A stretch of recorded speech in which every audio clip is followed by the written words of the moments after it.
Prime Minister Narendra Modi today paid rich tributes to the immortal heroes of the 1965 war victory over Pakistan.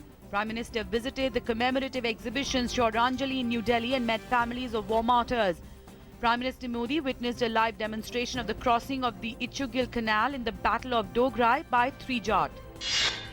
Finance Minister Arun Jaitley has said the government will resolve outstanding tax disputes over the next few days through judicial or executive resolutions. Addressing India Economic Convention 2015 in New Delhi today, Jaitley said while a number of tax disputes have been put to rest since the BJP government took office, others have been resolved. The Finance Minister impressed upon the need to attract more investment for the manufacturing sector. NDA is confident of winning Bihar Assembly elections being held in 5 phases. Senior BJP leader Arun Jaitley today said that it will be a repeat of 2014 Lok Sabha poll results. He also slammed opponents for insulting legacy of Ram Manohar Lohia for political gains. India has built multiple layers of defense to deal with the possible US Federal Reserve's first hike in interest rate in 9 years. The Minister of State for Finance, Jayant Sinha, today said that RBI is well prepared to deal with its impact. He said the goal of policymakers in India is to strengthen domestic economy to ensure that asset markets and financial markets move in an orderly manner.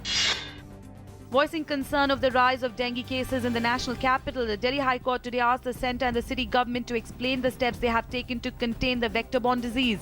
A bench of the court also asked the 3 municipal corporations and New Delhi Municipal Council to explain the steps taken by them to control the disease. Terming it as a serious issue, the bench issued notice to centre, Delhi government, municipal corporations and NDMC.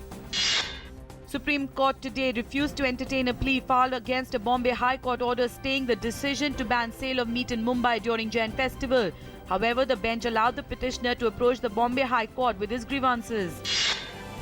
In Jammu and Kashmir, Pakistan troops violated ceasefire 4 times since Tuesday night as it resorted to heavy firing and mortar shelling on forward posts along the line of control, prompting the Indian forces to retaliate. The firing and shelling by Pakistan comes close after Indo-Pak border guards talk in Delhi, during which it was agreed not to resort to mortar shelling and end ceasefire violations by devising new strategies like joint patrolling in some areas along the international border in Jammu and Kashmir. Vice President Hamid Ansari today visited Angkor Wat, the world's largest Hindu temple complex, days after India allayed Cambodian concerns over reports of building of a replica of the World Heritage Site in Bihar. Soon after his arrival to Siam Reap, Hamid Ansari visited the museum, which was set up under the Mekong Ganga Cooperation Initiative after former Prime Minister Atal Bihari Vajpayee announced a grant of $1 million for it. Burkina Faso's military today said it had stripped interim President Michel Kafando of his functions and dissolved the government, seizing power in a coup less than a month before elections meant to restore democracy in the West African country. Burkina Faso was plunged into chaos on Wednesday when the elite Republican Guard, a pillar of longtime former President Blaise Compaore's regime, seized Kafando, Prime Minister Yacouba Sexida, and 2 ministers. 1 million people have been evacuated in Chile after a powerful earthquake hit the country's central region. At least 5 people died when the 8.3 magnitude quake hit. Residents of La Pelle, near the quake's epicenter, fled into the streets in terror as their homes began to sway. A tsunami alert originally issued for the entire Chilean coast has been partially lifted. UN Secretary General Ban Ki-moon has said he is shocked after Hungary's police fired tear gas and water cannons to force migrants back from its border. Ban said such treatment of asylum seekers was unacceptable. Hundreds were involved in clashes at the Hungary-Serbia border on Wednesday, trying to breach a razor wire fence. More than 5,000 refugees have entered Croatia so far, avoiding Hungary.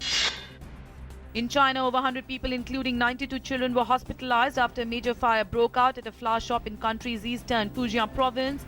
Firefighters and residents rescued all the children attending a kindergarten on the 2nd floor of the building. However, many sustained injuries. The cause of the fire was not immediately known.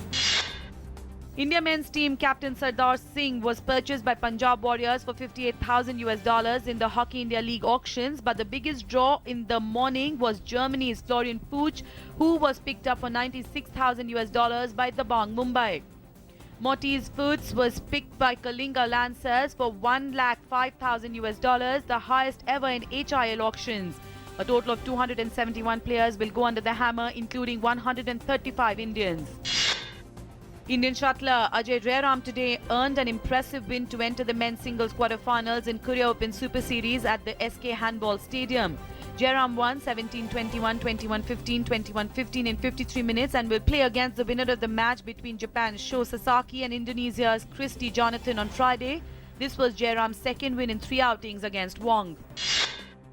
The traditional festival of Maharashtra, Ganesh Utsav, has begun today with a lot of enthusiasm and devotion. Mumbaikars are all set to welcome their favourite god, who will stay there in the houses and pandals for the next 11 days. All security arrangements have been made for peaceful passage of the festival.